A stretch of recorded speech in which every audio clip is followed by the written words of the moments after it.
Friends, welcome back to Srikriti channel. ఈరోజు మేము గోరింటాకు తెచ్చుకున్నాము. ఎప్పుడైనా నేను లెమన్ వేసి గ్రైండ్ చేసి పెట్టుకుంటాను.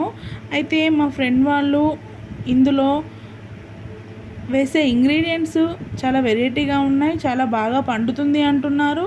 ఒకసారి వాళ్ళ పద్ధతి ఏంటో చూడాలని నాకు కూడా అనిపిస్తుంది. ఆ పద్ధతి ఏంటో మీకు కూడా ఒకసారి చెప్తాను. మరి అది రిజల్ట్ బాగా వస్తుందా రాదా నాకు కూడా తెలియదు. నేను కూడా ఫస్ట్ టైం ట్రై చేస్తున్నాను. సో దానికోసం బిర్యానీ ఆకు, ఒక బ్రూ ప్యాకెట్, ఒక 7-8 లవంగాలు, అలాగే ఒక నిమ్మకాయ కూడా. ఇలా ఈ ఇంగ్రీడియంట్స్ని ఫస్ట్ తీసుకొని ముందుగా స్టవ్ వెలిగించి ఒక 2 గ్లాసెస్ ఆఫ్ వాటర్ తీసుకుంటున్నాను, టీ గ్లాస్తోనండి.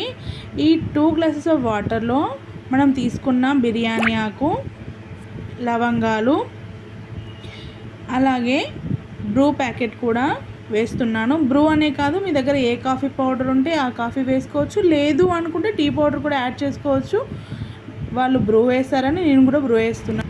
ఇప్పుడు ఈ 2 గ్లాసెస్ ఆఫ్ వాటర్ 1 గ్లాసెస్ వచ్చే వరకు చక్కగా మరిగించుకోవాలి. చూసారా ఎలా ఉందో, ఏదో టీ తయారు చేసిన ఫీల్ వస్తుంది. ఇప్పుడు ఇది చక్కగా మరగాలండి. 1 గ్లాస్ వచ్చే వరకు మనం వెయిట్ చేయాలి.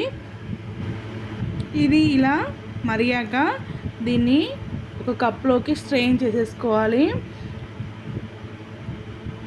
ఇప్పుడు ఈ టీ అంటారో కషాయం అంటారో, ఈ వేడిగా ఉన్న ఈ కషాయం పూర్తిగా చల్లగా అయ్యే వరకు మనం వెయిట్ చేయాలి. ఇలా పూర్తిగా చల్లగా అయిపోయాక కొద్ది కొద్దిగా మిక్సీలో వేసుకుంటూ చక్కగా మిక్సీ పట్టేసుకుందాం. ఇలా మిక్సీ పట్టేసుకున్నాం కదా, ఇప్పుడు దీన్ని పెట్టుకొని రిజల్ట్ ఎలా వస్తుందో మీకు చూపిస్తాను. చూసారా, చాలా బాగా పండిందండి. మీరు కూడా ట్రై చేయండి, లైక్ చేయండి, షేర్ చేయండి, సబ్స్క్రైబ్ చేయండి. Thank you for watching.